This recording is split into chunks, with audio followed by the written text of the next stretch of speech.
परम पूज्य गुरुदेव, परम वंदनीय माता जी सूक्ष्म रूप से विद्यमान हैं। नमन करता हूँ, विश्व मानव को प्रणाम करता हूँ दोस्तों।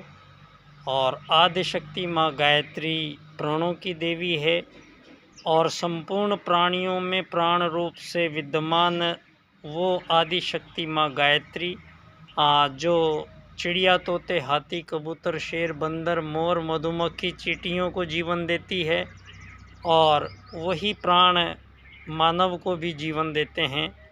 तो मैं उन महाप्राणों को नमन करता हूँ जो संपूर्ण जीवों को जीवन प्रदान करते हैं।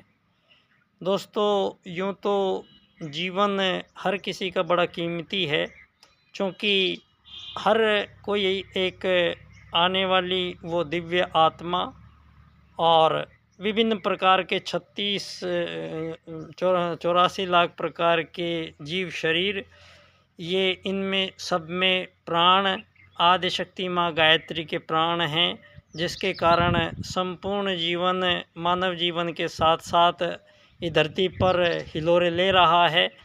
और अनादिकाल से लाखों करोड़ों वर्षों पूर्व से ही इस धरती पर समस्त जीव यहाँ विद्यमान हैं। दोस्तों, जीवन एक छोटा सा है, लेकिन छोटे से जीवन में समय जो चल रहा है, जो समय चलता है, काल हमारे साथ चलता है, इस समय की और समय के साथ साथ वो भूमि, वो जहाँ पर हम होते हैं, इन दोनों के बीच बड़ा कनेक्शन है। और ये कनेक्शन मेरे जीवन में यहाँ पिछले 25 साल से ज़्यादा ही हो गए हैं। ये एक कनेक्शन मेरा बना है। ये स्थान जहाँ आज मैं आप लोगों से फिर आप सब लोगों के सम्मुख अपने महत्वपूर्ण विचार हैं, क्योंकि आज संसार को इनकी आवश्यकता है।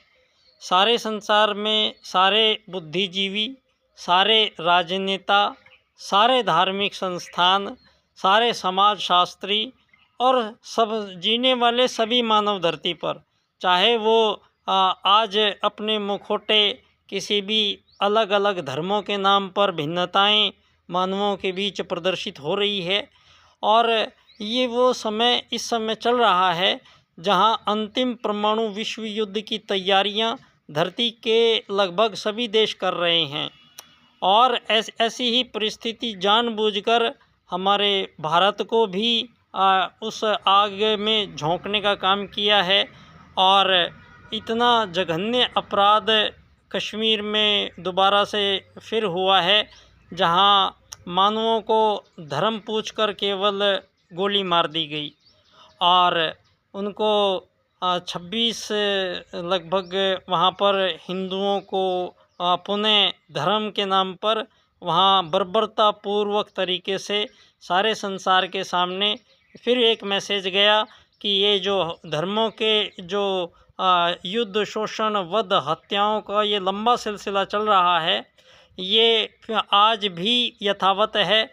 चाहे मानव ने कितनी भी उन्नति करी है, कितना भी विकास करा है, चाहे दुनिया ने कितने भी उच्च श्रेणी के हथियार बनाए हैं, चाहे उसने रोबोट बनाकर आर्टिफिशियल इंटेलिजेंस भी आज मानव जाति को समाप्त करने की ओर बढ़ रही है।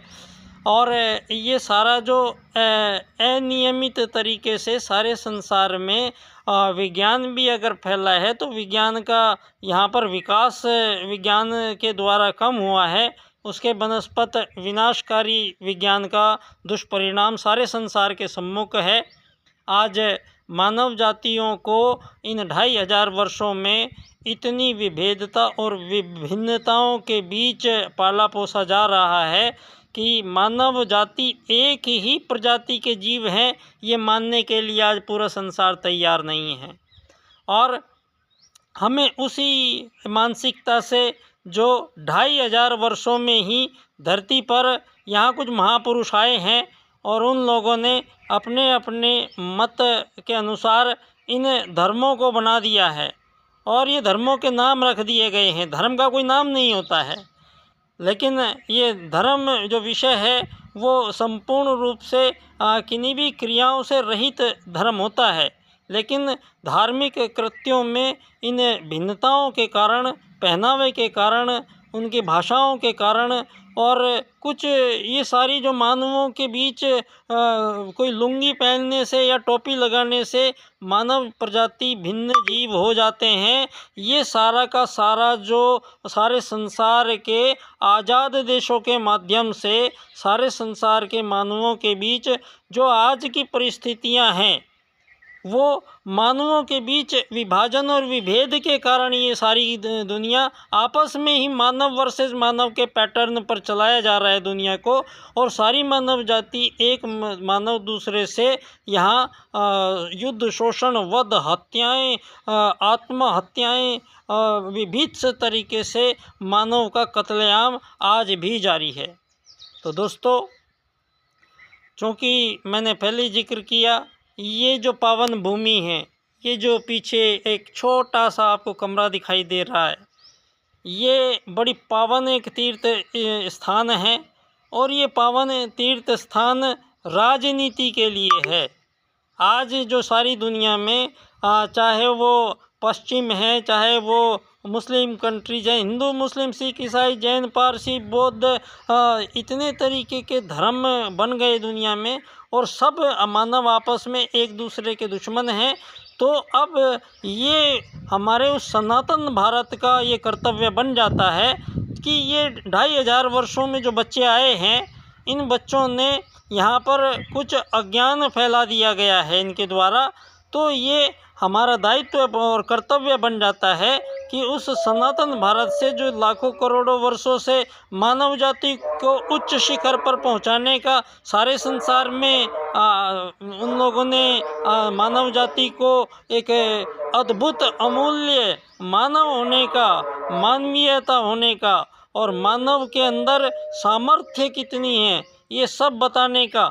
और उन्होंने इस मानव को 2 ही वैदिक सूत्रों के अनुसार धरती पर उस परम सत्ता परमात्मा ने 2 वैदिक सूत्रों के कारण ही धरती पर सारे प्राणी आते हैं, रहते हैं और चले जाते हैं, जिनमें मानव भी एक है।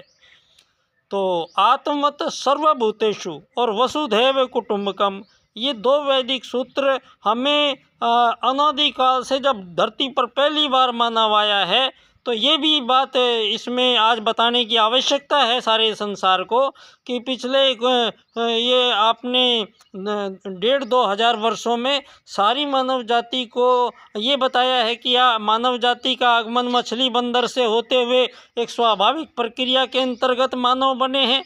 और मानव पहले जंगल में रहते थे, नंगे रहते थे, मांस खाते थे, इस तरह की अवधारणाएं भारत के बारे में फैलाई है। और आपने ये बताया कि आर्य बाहर से आए हैं और भारत के लोगों को उन्होंने शिक्षित किया है। ये सारे उल्टे सीधे जो सारी दुनिया में बातें की गई हैं, इनका पटाक्षेप स्वयं महाकाल आए हैं धरती पर जो युग बदलने के लिए। उन्होंने संपूर्ण युग निर्माण योजना के अंतर्गत जो युग साहित्य लिखा है, उसमें समस्त विश्व को भारत के अजस्र अनुदान 2 खंडों में अपने ग्रंथ परम पूज्य गुरुदेव ने प्रकाशित किया है। और सारे संसार के सम्मुख ये उन्होंने साबित कर दिया है कि धरती पर पहला मानव भारत में आया है और उसका नाम मनु है। मनु की पहली संतानें, जो पूरा परिवार बना है, वो आर्य लोग कहलाए हैं। और इस धरती पर आर्य इसलिए कहलाए हैं क्योंकि उन्होंने प्रथम आगमन काल के समय में ही उन उच्च कोटि की देवात्माओं ने सबसे पहले तो उन वैदिक सूत्रों को जो पूरे ब्रह्मांड में गूंज रहे हैं, उनको उन्होंने पकड़ा, समझा, उनको धारण किया, उनका चिंतन मनन किया और संपूर्ण लंबे जीवन काल में सतयुग के माध्यम से मानव धरती पर आए हैं। और लाखों साल की आयु इस मानव शरीर की यहाँ धरती पर प्रारंभ काल से हुआ है।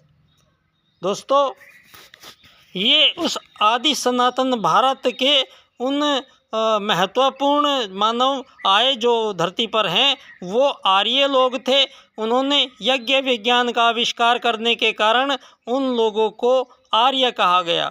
और ये यज्ञ जो पद्धति है, ये इतनी सूक्ष्म, गूढ़ और संपूर्ण ब्रह्मांड से हमें जोड़ने वाली, संपूर्ण ब्रह्मांड से हमें लाभ उठाने वाली और संपूर्ण ब्रह्मांड तक अपनी अप्रोच को पहुंचाने वाली ये अति गूढ़ एक अति अद्भुत विज्ञान उन्होंने प्रथम आगमन काल में ही निर्मित करने के कारण वो आर्य कहलाए।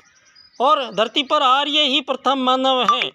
और जो आर्य भारत में थे, बाद में कुछ लोगों ने आर्य पद्धति को फॉलो करना कम कर दिया, बंद कर दिया, तो आर्यों ने उनको आर्यव्रत क्षेत्र से देश निकाला दिया और वो पाताल लोक में, और जो आज अमेरिका है और आज भी बलि की राजधानी है वहाँ बिलीविया, आंध्रालय, ऑस्ट्रेलिया आज भी है। और सारी दुनिया में आज के जो पुरातत्व वेताओं की जो खोजें और शोधें मिल रही हैं, वो ये साबित करती हैं कि जो सारी दुनिया में जो देश नए नए आपने बना के ये आज़ाद गुलाम, मालिक नौकर, अमीर गरीब की जो 6 शब्दावलियां धरती पर जानबूझकर षड्यंत्र पूर्वक मानवों के ऊपर इम्प्लीमेंट की गई है, इनका कोई वजूद नहीं था 2500 वर्षों से पहले। ये शब्दावलियां नहीं थी धरती पर। पूरा एक पैकेज तैयार किया गया है जिसको पूंजीवाद नाम दिया गया है। और ये पूंजीवाद धन आधारित जीवन व्यवस्थाओं का निर्माण सारी दुनिया में किया गया है। और ये धन जो आज आज़ाद गुलामी के जो ये खेल खेले गए हैं, ये मानवों के साथ बहुत ही बड़ा अन्याय किया गया है धरती पर। यहाँ मानवों के बीच विभाजन स्थायी रूप से किए गए हैं। ये अमीर है, ये गरीब है, ये मालिक है, ये नौकर है, ये बनते बनते बनते बनते यहाँ हजारों साल मानव को हो चुके हैं। अब ये युग परिवर्तन का समय है। उन वैदिक सूत्रों से जो आज आप सारी दुनिया युद्धों के लिए तैयार है, जो धर्मों के बीच वैमनस्य हैं, जो आप सभी के बीच विकसित अल्पविकसित अति विकसित की लड़ाई है, जो आपके ये सीमा रेखाओं में खींचकर और मानवों को भरकर और उन मानवों को रोटी, कपड़ा, मकान, ये सड़क, चिकित्सा, दुकान, ये सब मैनेज कराना ही है सारे संसार को, तो ये छोटे छोटे टुकड़ों में परेशान करता है। तो दोस्तों, ये वो जगह है जहाँ उस राजनीति के महापंडित का जन्म हुआ है जिसका नाम है पंडित दीनदयाल उपाध्याय। ये वो कक्ष है जहाँ इस महान देव आत्मा का जन्म इस धरती पर हुआ है। और इनको साथ लेकर आए हैं वो जो युग परिवर्तक हैं।